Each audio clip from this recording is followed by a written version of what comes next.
Bwana Yesu asifiwe. Chukue nafasi hii kukaribisha tena tunapokwenda kuanza kitabu kingine cha Ruth.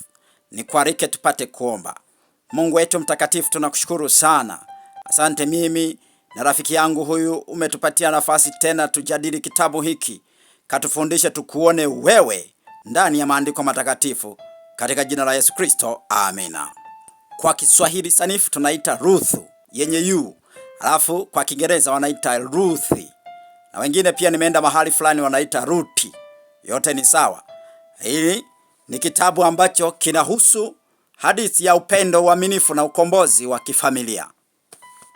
Jina Ruthi ambalo Biblia linaitaja mara 12 lina maana ya rafiki, rafiki wa kweli au yule wa upendo na uaminifu. Linasadifu tabia yake na kile kitendo alichokitenda, tutakwenda kuona katika Biblia. Waebrania wakati huo waliita Ruth kama inavyoweza kuonekana.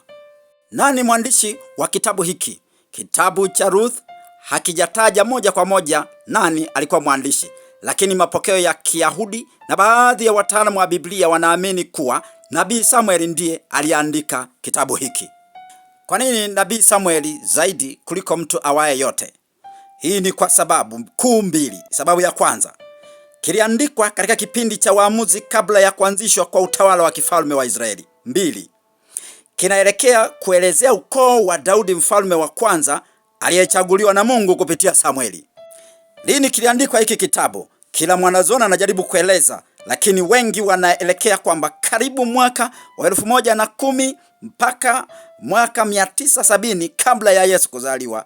Ndipo wakati wa kitabu hiki kiliandikwa, wakati wa utawala wa mfalme Daudi. Muda mfupi au baada ya hapo ndipo kitabu hiki kiliandikwa. Wakati najaribu kuangalia, wataalamu wengi wa Biblia wanaamini kuwa kiliandikwa baada ya Daudi kuanza utawala wake, kwa sababu ukoo wake umetajwa kwa wazi. Ukimwangalia mwandishi kwa karibu, utaona anaashiria maandishi yake ya kuwa ana maarifa ya kuwa Daudi ndiye mfalme wa Israeli, na hivyo basi wakati wa uandishi ni nyakati za mapema za kifalme.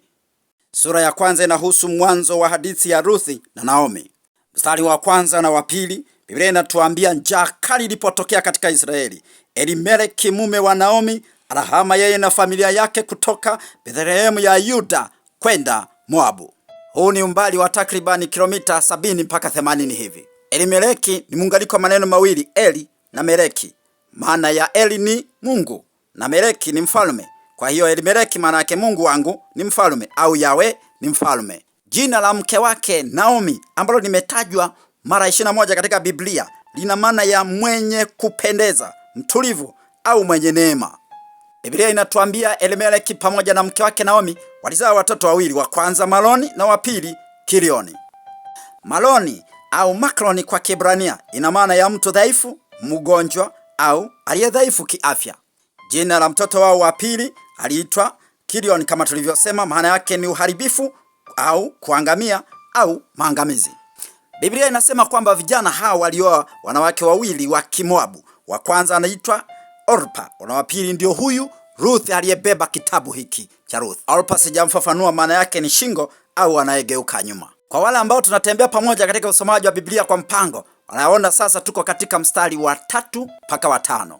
Katika aya hizi Biblia inatuambia kwamba mzee Elimeleki alifariki pamoja na wale vijana. Kina Maloni pamoja na Kilioni wanafariki, wanawaacha wake zao Orpa pamoja na Ruthi wakiwa na mama yao mkwe. Biblia inatuambia ni baada ya miaka 10 wakiwa wanaishi kule Moabu. Mstari wa 6 mpaka wa 18, Biblia inatuambia Naomi alipoamua kurudi Bethlehemu ya Yuda, akawasihi wakwe zake kwamba warudi kwao. Orpa alirudi, lakini Ruthi akaamua kuambatana naye kwa uaminifu.